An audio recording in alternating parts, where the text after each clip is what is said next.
anyways, You went. These are- top shelf. I went top shelf with these. These are Davidoffs. Davidoff of Geneva. This is a Nicaragua Robusto. So pretty much top of the line. Where'd you make this purchase? I made this Was it purchase. pretty cool? No. If I would have been able to go to Davidoff of London Okay. and go see Eddie Sahakian, that would have been really cool. But no, London was an absolute shit show. We filled you in previously, so you know the backstory. But there's 11 million people in this city, and you try to get on a bus or a train or anything and try to go anywhere. It is just chaos. You feel like a hot dog. You're just squeezed in there, and there's just too many people for me. It just brings my anxiety up just thinking about it. But anyways, I got to myself. I said, you know what? When we're in Heathrow Airport, I'm gonna go to the duty free, and I don't know what the number is where I would have stopped.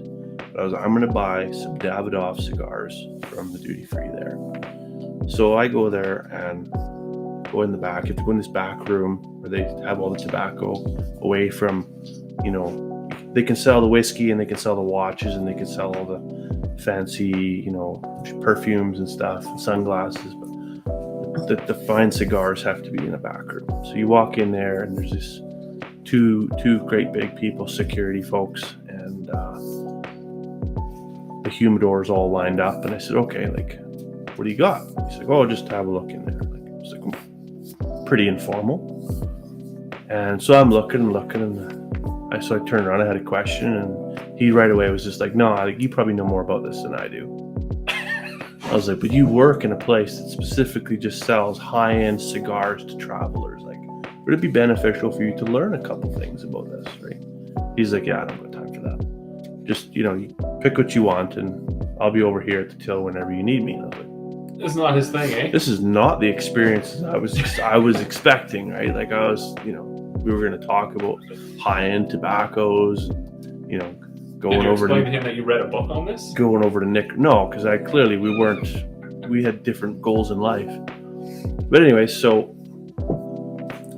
I have a box of 5 Davidoffs, and but they're it's in a cardboard box, and then I have a case in a wooden box, and I'm like, what's gonna make the trip?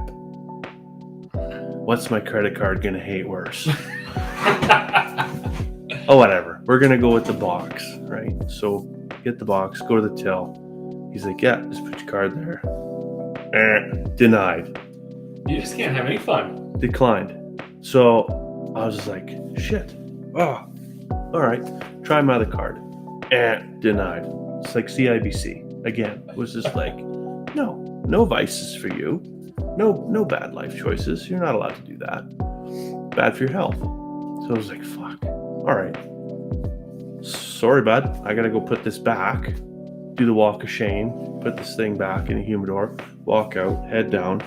See the wife standing out there buying whatever, this is all little phone box or whatever, like a phone box piggy bank for Finley. And I was like, hey, credit card now, let's go. And walk in there, credit card, and no, we were both locked up. And then that CIBC at that point was just like, no more, you're done. You can't buy a stick of gum. Your credit card's done. And we couldn't use that until we got back to Canada, and we actually had to phone them, talk to them personally on the phone, and explain every one of our purchases and our attempted purchases before they would actually unlock our credit card. They thought you were just hijacked. Oh yeah. That's unfortunate. Yeah. Because I've been through that before, but it wasn't fun. Yeah. So you don't realize how helpless you are because nobody has cash. And luckily for me, it was only in the States. But here I'm wheeling through trying to get fuel. It's like, man. Yeah, you're done. And it's it comes through on my phone. It says contact CIBC. I wish there was a button to just say, yeah, it's me. Yeah, but there's not. It says contact, and you have to call. But of course, didn't have a phone plan. I just had a data plan, so I can't Facebook message CIBC. That's not going to happen. So, anyways, I just I come out of there and I just, here, dear, here's your credit card back, and it's not gonna work. It's now useless. Sorry, like I don't know what you're gonna do with that. Scrape gum off the chair or something. But, and my mother-in-law come around the corner. She's looking. She's like, "Oh, what happened?" So I explained the whole thing, and the wife's like, "Well, how much was it?" And I said, "Oh, it was like $500 or whatever." And my wife was immediately like, "What the fuck are you doing? How many cigars is that?" It was like 12. But like, no, like for how long would that last you? I'm like, I don't know, I'll probably smoke the last one a year from now or something like that. She's like, "You're unbelievable." So she wasn't happy, right? So I just hung my head I don't blame her. and trudged. I trudged all the way across to where our gate was or whatever, and I just sat there, and the kids played, and they had this little play thing or whatever, and the kids played, and I just sat there all depressed, eating my chocolate bar.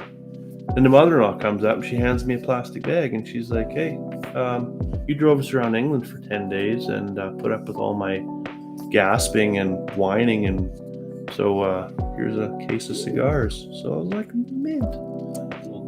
Mothers for the win this evening, Exactly. right? Yeah. So